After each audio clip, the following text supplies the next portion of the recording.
Hello, Lobo fans. Welcome into another edition of your Lobo Coaches Show. I'm your host, Robert Portnoy, with the head football coach at New Mexico, Danny Gonzales.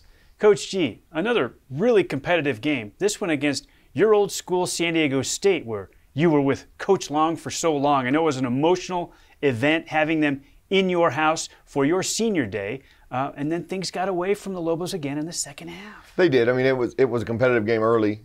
We're not at a point where we can make mistakes, especially on defense. Obviously, we're not good enough on offense. We have to keep it really, really close. And when you give up 4 plays that are combined 193 yards and 4 touchdowns, you're not going to win.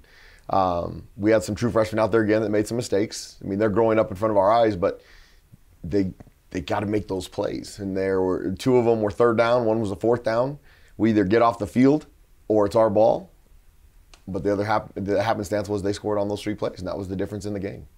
One of the things the Lobos have dealt with over the past few seasons is changes at quarterback. Go back to 2018 now, more than 20 changes at quarterback. This one due to injury, a knee injury for Justin Holiday. You go with the second-year player, C.J. Montez. How did he play? I thought in the first half he played really, really good. In the second half, when we gave up the 4th down touchdown to make it 28-10, we get out of our normal routine of offense. I thought we ran the ball pretty well in the first half. I thought he did a nice job with the option stuff, and I thought he threw the ball. That 2-minute drive at the end of the first half was as good as we moved the ball in 2 minutes. We probably missed an opportunity to touchdown because he threw it on the out route instead of the corner route to Luke. But I thought we moved the ball down in field goal position, and then Luke made the kick. So we were able to stay in the game.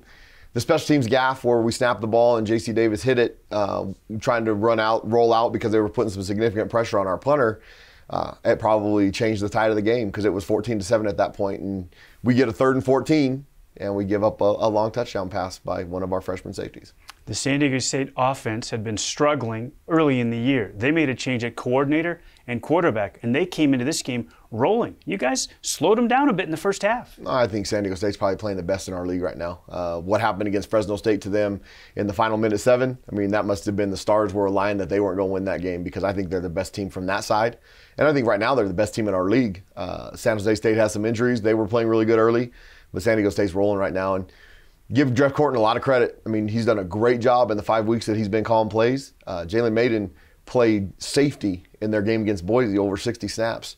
And now he's their starting quarterback, leading them the way they are. So they've done a really nice job with the adjustment that they made at the coordinator spot. And now Jeff Horton's been a coordinator for many years, and I think he's one of the best out there and did a phenomenal job. One of the fascinating storylines of this game, you guys, your defense, his offense, matched up against each other a bunch when you guys were at San Diego State. Obviously, you know him very well. He knows you very well. How was that in the way that it played out? He's smart. He found our true freshman. He found where we might make some mistakes. Got us on the first touchdown where they run a corner post. Was a great play, great route by the receiver. We overbit. We missed a tackle on a 3rd and 9 that should have been a 3-yard gain. He knew who to attack. That's a veteran coach. He did a nice job. I mean, I think schematically we had an answer for what they were doing. Sometimes players make plays, and ours didn't, and theirs did. Speaking of players making plays, he's a young player who's going to make a lot of plays for the Lobos. I know he's going to get a lot of consideration for all conference, among others. But Cody Moon, he didn't start at the beginning of the year. He's been starting every week since he got in the lineup. He's tracking down a 100-tackle season. Hasn't happened since Dakota Cox. He's been unbelievable, Coach. He's been really good. I think he's probably playing the best linebacker in our league right now. And for him to do what he's doing at 200 pounds, I mean, if he was 225 pounds, he'd be unbelievable. And that's a big challenge that we have on him, and he knows it. He works his tail off in the weight room, but he plays with this demeanor that you can't coach. You either have it or you don't, and he's got that special knack. He's very aggressive. He plays the game the right way, and he'll get to the 100 tackles. We'll talk more about Cody as we go through the highlights. We come back with first half action. The Lobos in San Diego State on senior night at University Stadium after this. We're back on the Lobo Coaches Show with the head football coach at New Mexico, Danny Gonzales. The Lobos hosted San Diego State for senior night at University Stadium. Let's get to the first half highlights. You know, Justin hyperextended his knee in practice, so on Tuesday, CJ pretty much knew he was going to get the start, and so he was able to prepare all week like the starter. And I thought he did a nice job of getting himself ready to play. He was pretty efficient in the first half. Right here, I wish he would have just dove more aggressively, but probably smart with the quarterback situation we're in for him not to take a big hit. We go 3 and out or 4 and out, and we come out, and that's a really good job. Our punt team was pretty good all night covering on Jordan Bird's dangerous, and I thought he did a nice job. Yeah, the Albuquerque product out of Manzano High, a teammate of Lobo's Andrew and Austin Erickson, Jordan Bird. You kind of bottled him up. We did. There was the corner post that got us for the first touchdown. Jamarius bit a little bit too hard on it and wasn't able to compensate to get back on top. I thought Christian Washington did a nice job again. He had a return later on that was really good. I thought the guys blocked okay, and then we come out and this was a good drive by our offense. I thought C.J. Montez threw the ball really decisively, Coach, and with velocity. There was little hesitation, maybe not always the perfect read, but he looked good. He did. There was a nice job right there. He read that was a triple play that he read right. Nate got run down, but we got the ball down to the 5-yard line, and then you're going to see C.J. score here in a minute. But that was a really nice job. They crashed to the outside. Nate hit it up in the middle. Nice job blocking by the interior guys, and he's a step away from breaking it. But Patrick McMorris right there, he's a really good player. Did a nice job. He's fast. This was a nice quarterback read. Good read right there by C.J. Instead of handing it, he pulled it, got into the end zone. Made me a little nervous the way he reached the ball, but it's 7-7 at this point in the game. I love the way you used the fly sweep here, the jet sweep motion, to show that in the zone read, and CJ made the perfect read. You know, he did. I think that's one of the hardest plays to defend in all of football, and he did a really nice job of executing it the way it's supposed to be executed. We're here an opportunity to get off the field on third down. Now, we did stop him short. It should have been a little bit easier to stop him right there, but we were able to give the ball back to our offense with an opportunity to take a lead. Gosh, just, again, really hard running. I thought you got some great work both from Nate Jones and Christian Washington. Both of them. Here's a nice screen to Elijah Queen. I thought we did a good job mixing it up. We kind of had them off balance. They weren't sure what we were doing offensively, and I thought our guys did a nice job of executing. I mean, Elijah Queen's got a chance to be a big player, big-time player here as he continues to grow and get big. If he gets to about 240, he'll be one of the best tight ends in this league. Montez showed great touch, too, with a guy right in his face, putting enough air under that ball to set up that screen. He did. He did a really nice job of moving the ball, and he was throwing it to several different receivers. He wasn't keying in on one guy, which was really good. This is a nice job by our punt team again. Good coverage. Jordan Bird faked the fair catch, and we were able to get him inside the 10-yard line. I don't know, some shorter fields, some wind. Aaron Rodriguez's numbers are down just a fraction, but if he's not an all-conference punter, I don't know what is. I agree. He's had a pretty good year. There's been a couple hits that I would have liked to have been better, but for the majority, he's been really a guy that we can count on, especially when you punted the most in the entire nation. This play right here, we had an opportunity. Just all we have to do is make the tackle right there on 3rd and 3. Even our pursuit guys took a bad angle. Now it's a really good hustle by Jarek Reed to give us an opportunity to try and keep him out of the end zone. But that was a 3rd and 8 situation where if we make the tackle, it's going to be 4th down, and they're going to punt right there with that situation in the ball game. Unfortunately, we didn't hold them up right here, and they were able to put it in to make it 14-7. I thought Jarek Reed showed some pretty good speed, too, running that outside receiver down from behind. He did. You know, that was a really good effort play, very, very similar to A.J. Halsey's against UTEP. You can see Jarek on the tape try and punch it out. There's a nice throw right there from C.J. to Trey. I thought Trey made a couple of nice catches on the night. We're moving the ball. We got an opportunity to get down there to try and score, and this one hurt a little bit. The protection was great, and he was waiting for Luke to sit down. Luke ran the route on the 3rd and long. He was open. CJ just expected him to come back a little bit sooner, and they were able to get the ball down there. Now we make a huge 4th down stop right here. There's a nice play by Deion Hunter and AJ Halsey together. Really good stop stepping up there, and Cody Moon on the mix too. Now they've got a 4th down opportunity right before halftime. I thought this was a big play in the game. Rico Hanna did a great job of running through a blocker and being able to get in on the tackle. The pursuit by Jake Saltstall to finish it off, and teams had gone 10 for their last 10 on 4th down against you. That was a huge one, Coach. It was. I mean, I thought it kept us in an opportunity in the game. This one hurt right here. We went 3 and out. We get a 4th down. It hits J.C. Davis right there in the hand, and they fall on it. Now, defensively, we came out, 2nd and 11. We make a big play right here with the sack by Rico Hanna. We get him to a 3rd and 14 situation. Here's an experience play right here. They run a double move with a 3-by-1 formation concept.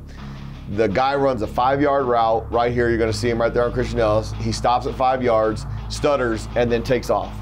There's no way that route should work if the DB knows it's 3rd and 14. With some experience, he's going to sit there, let him run the route, and then if he tries to double move you, you're going to run right into him, and now we're going to sack the quarterback. Unfortunately, they put it in the end zone and made it 21-7. Now, we run our 2-minute offense. We had about 1:17 when we got the ball. I thought we did a really nice job of moving the ball down, and on the play right before the field goal, we had an opportunity to get a touchdown. CJ just didn't see Luke come open at the last second. Interesting bit of coaching right here. I can see you racing up the sideline to get to Luke Weiss. Yeah, he needs to get out of bounds. We practice that every Wednesday, multiple times. And you saw TCU run it to perfection on Saturday if you watch their game against Baylor. He's got to get out of the bounds right there so we can save that timeout so we can take more shots at the end zone. On this play right here, we don't see the end zone copy of it, but Luke Weissong is wide open in the end zone, made a great move, very similar to where they scored their first touchdown, and he was wide open in the corner, but CJ thought he got low pressure, so he threw the out. Luke stepped up with the timeout and everything, made a nice kick, 21-10, no big deal. Drzwicki kick there to pay off that great 2-minute drill, and I could not have been happier than I was for Trey Hall to see him get the run that he got in this game on his senior night. I know there's a chance he might come back for another year, but he's worked so hard to come back from that broken ankle, and to see him play the way he did in the last football game at home this year, it was awesome. It was a really gruesome injury, and he had to work his tail off, and he was just starting to come into his own when it happened. I thought he kind of felt like he was on Friday night, like he was last year, so hopefully you'll see more of that this next Saturday in Colorado State. And with another off season, continuing to work back from that injury, could he gain even more of the explosiveness that we were seeing before the injury? I think he's back to where he was now. Now it's just a matter of getting more plays and getting used to the offense and whatever we do offensively. I mean, finding a role and just being able to build on it. All right, a competitive, great first half, the Lobos and the San Diego State Aztecs. Second half action next. We're back on the Lobo Coaches Show with Danny Gonzales, the Lobo head football coach, and Coach G. So, the special teams mishap, you're probably down a little further than you should be at halftime with San Diego State, but it's been a really competitive first half. What did you say to the guys in the locker room? It's all us. It's not them. It's what we're doing to ourselves. It's not what they're doing to us. They have out-executed us on the corner post. They out-executed us on the little mesh route. I mean, both of those we should have been able to get off the field, and then we can't hit the ball down when our deep snapper snaps it back there. So we've given them 21 points at opportunities. If we go out there and we correct those mistakes, we'll have a chance to get ourselves back in the game and have a chance to win the thing. Something that Coach G preaches all the time is that it just comes down to a handful of plays separating a winner from a loser in a lot of games. This another one like that? This one was exactly. I mean, we gave up 4 plays on defense for 193 yards. We have the gaff on special teams, and then we had 2 opportunities at touchdowns on offense that we don't throw the ball to the right guy or wait for him to come open. I mean, those are things that we're doing to ourselves. Now you got to give them credit because they found the weaknesses that we were able to get exposed, but we've got opportunities to change things significantly if we just make a few plays. All right, second half highlights. Lobos in San Diego State at University Stadium. You know, they got the ball first, which was no big deal. They were able to execute a couple first downs. We get into a 4th down situation here in a minute. This 3rd and 7, we had an opportunity to get off the field. If we could have knocked that ball out, all of a sudden it's 4th and 7. Right here, they outblocked us over there on the edge. They got a really good piece of A.J. Odoms right there. If he comes with a little bit more width, he's going to be able to force that thing back inside because we've got a man cover guy to come over and make the numbers even. But give their tight end credit. He got A.J. hooked and was able to knock him into our pursuit. So they take it 49 yards for a touchdown. And now we're at 28-10. Now Christian did a really nice job. I was hoping he'd get around the corner, but Browning, their kicker, who's pretty fast, he had 3 fake punts on the year so far, was able to get an angle on Christian and stop him, and we weren't able to put the ball in the end zone. When we're down 28-10, we get a little bit antsy. We can't run our normal offense. We can't do the stuff that we were doing in the first half. We start throwing a little bit more, and it's not what we're built to do. They did throw the ball very effectively, and I thought their tight end right here was a huge story in this game. You know, Jalen Mayden's really throwing the ball very well right now. I mean, Coach Horton's really put him in position to be successful, and they've been able to march now after the long touchdown run. This was a really good job by back-to-back plays by Dante Martin in coverage down there.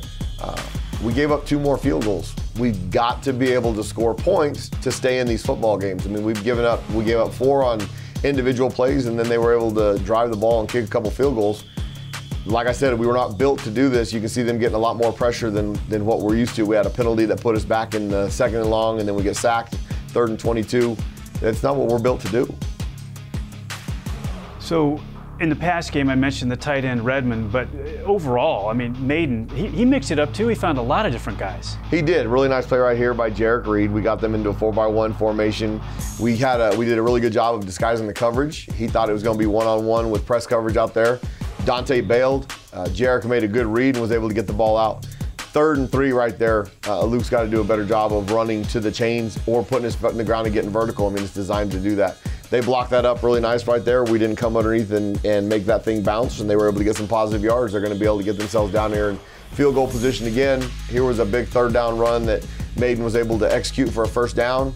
They were able to move the chains. We kept them out of the end zone, but if we're not scoring points and matching them, we go touchdown to field goal, we'll have a chance. But when we're not scoring and they're kicking field goals, it's just getting further and further away.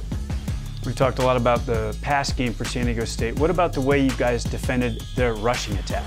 Well, they had a hard time rushing the ball inside. I mean, they had the one run that they popped for 49 yards, and then they had the other one that they popped for 30.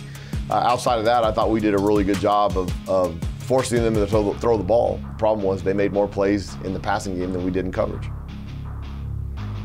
Obviously, you want to get to at some point, right, where the offense is more equipped, if you do have to throw, to come back, to drop back and throw it effectively? It should not be that hard. I mean, we're struggling with it. Obviously, we've spent so much time trying to give us a chance with some of the triple option stuff we're doing.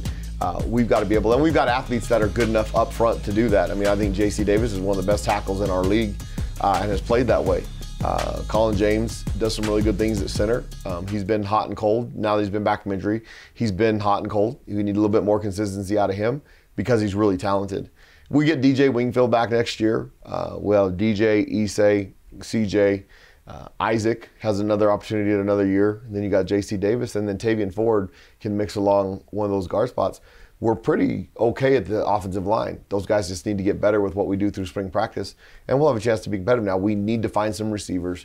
We need to get a little bit more depth there, and then we can do the things that we're talking about if we get behind. That's exactly what I was thinking about. Where in recruiting do you look to improve the offense most? You just mentioned wide receiver as Absolutely. one. I mean, we need one big tight end that we're going to go find somebody that can put his hand on the ground. I mean, Joe Mays has done some of that stuff, but Joe Mays is naturally a D lineman. We need some receivers that are explosive, but it needs to be multiple ones. Luke's done a good job, but if they can isolate Luke, then we need some of those other guys to step up. Deuce has showed some things at the end of the season. Trey obviously played well on Saturday night, but we need a couple guys with some more explosion in that room, and that's all in recruiting. All right. We come back after the timeout. Lobos fall to San Diego State. We put a ribbon on that one. Peek ahead, the finale on the road at CSU. That's next. Back to close out this edition of your Lobo Coaches Show with the head football coach at UNM, Danny Gonzales. I'm Robert Portnoy. And Coach G, some final thoughts on the loss at home on senior night to San Diego State. Again, a quick start, but the Aztecs pull away in the second half. I mean, our kids are playing really, really hard, so they've got the right attitude, the effort, and the want to. We're just not making enough plays in critical moments. I mean, the 4 plays that they made that we didn't was the difference between the game being a 14-10 game or a 6-10 game and 34-10. I mean, 4 touchdowns on 4 plays. It's not like they drove the ball. They got 4 big plays. We've got to eliminate those. You think about this, the Lobos are the only team since 2018 over the previous seasons to 2022 to have to start 4 different quarterbacks in each of those seasons. You've now started 3 this year. We know that Justin Holiday's coming off the hyperextended knee. C.J. Montez was your 3rd starter this season. What do you think the quarterback position might look like this week? Well, at least it'll be C.J. Montez, so it'll be the 3rd starting quarterback. So we're not getting to 4. I can promise you that, unless something drastic happens to Miles and C.J. in practice this week. Justin, we'll see how he is tomorrow. He didn't do a whole lot the first day of practice this week. Knee's still pretty banged up, but C.J.'s plenty talented enough to do the things that we want to do, and we'll see what he can do and get ready to play Colorado State. Obviously, he has something that he has to play a little bit better for than last year he did against those guys. He opened his mouth in the media, and it came back to haunt him. So he knows that. He's matured from that, and he'll get himself ready to play. Boy, what you think about that, the opportunity right in front of him, if he does start, to totally make amends for that. I mean, it would be good. I mean, they'll know who he was, and they'll remind their kids about what he said last year, so it'll still be fresh in their minds. But that's okay. He's got an opportunity to go out there and play. And he's not talking about that. He's not giving them more bulletin board material, and if that's what they have to use from last year, then it is what it is. Okay. Speaking of opportunities, the Lobos had a chance to end a losing streak to the Aztecs last weekend. It's now 9 in a row. Lobos played tough, but couldn't get over the top. You've lost 11 straight to CSU. How cool would it be to end this season off with a win that ends that streak? Well, we really need it. I mean, for our kids, for the momentum of our program going into the offseason. If they had thrown in the towel, weren't working hard, weren't playing hard, then, you kind of sowed your own fate. But they're working their tails off, and they're playing really hard. We're just making mistakes. We need to eliminate the mistakes. Colorado State, is the next opportunity. It's going to be the day after Thanksgiving. It'll be Black Friday, so we'll go out there and get some momentum for the offseason. It'd be a great thing to do. One of the things we were talking about before we started the show is the number of players that you might have getting all-conference consideration, especially on the defensive side of the ball and on special teams. There are a bunch that you're going to be nominating, aren't there? Statistically, there's some that deserve it. Coaches watch tape, and they know the guys that play football the right way. I think we have some good football players, so those recognitions are deserved, and hopefully they'll come out the way we think they're going to come out. I mean, J.C. Davis on our offensive line, he's one of the best tackles in this league. We just need him a little bit build up on that supporting cast to help him out. His arms are a little too long, though, in the personal protector spot. Well, it was a mistake on Saturday, or Friday night, that hopefully he doesn't make again. Okay. What about some keys? If the Lobos are going to end that streak against Colorado State, how do they do it, Coach? Well, Coach Norvell's done a really nice job at Nevada, and now he's at Colorado State. He's implementing his offense. It's the old air raid. I mean, they try and throw it all over the place. They'll run the ball if you force them to. And they've got good players up front at Colorado State. They're big. They're athletic. We've got to be able to keep them from moving the ball up and down the field. Can't let them throw it. We've got to get pressure on the quarterback, especially with a four-man rush. If CJ does start again, what might he do differently to make him even better in this one? Well, continue reading the triple stuff that he does. And he's got to continue to throw it and sit in the pocket a little bit and find those open receivers. All right, Coach G. Thank you so much. Thank you. For Frank Mercogliano, Chase Christensen, and football coach Danny Gonzales, I'm Robert Portnoy. So long, everybody, and go Lobos.